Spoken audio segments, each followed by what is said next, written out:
Frères et sœurs, bonjour et bienvenue.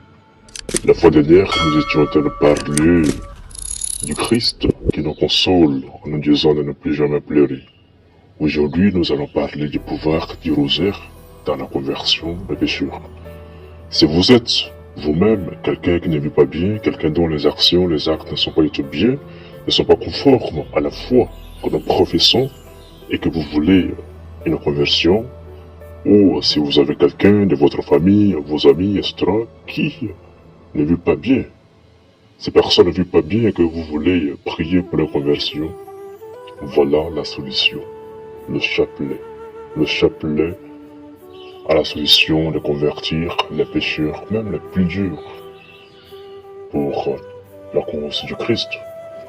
Et j'aimerais justement commencer avec cet exemple que nous avons de la vie de Saint Dominique.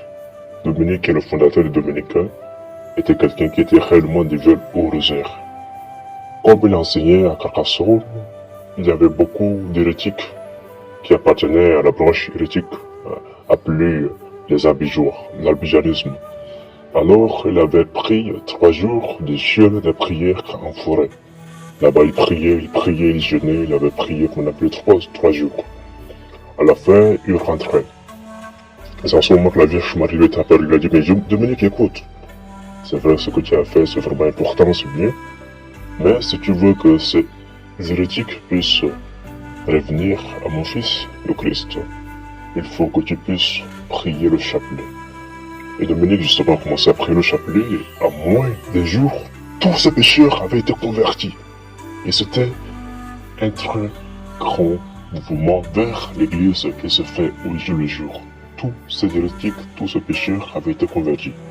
Il n'y a pas seulement Dominique, même Saint Jean-Marie Vianney lorsqu'il était allé à Arques. Arques était un village où les gens vivaient dans la débauche, dans toutes sortes d'immoralités.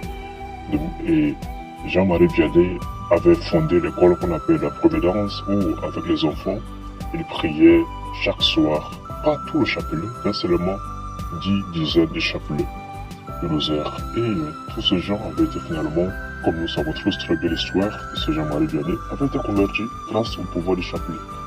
Sainte Thérèse de l'Enfant Jésus-Christ, de l'Enfant Jésus, avait prié aussi pour la conversion des pécheurs, qu'on appelle l'infini 17, et ce pécheur s'était converti avant de mourir. Chers frères et sœurs, le chapelet est rien, le pouvoir du chapelet est vrai. Le chapelet guérit, le chapelet convertit les pécheurs. J'ai tant d'exemples, moi-même j'en avais vécu, de prier pour beaucoup de gens de ma famille, pour les gens partout, et ces gens avaient été convertis. Donc, aujourd'hui, je voulais simplement que vous puissiez faire le chapelet. Faites le chapelet avec foi. Priez le chapelet tous les jours.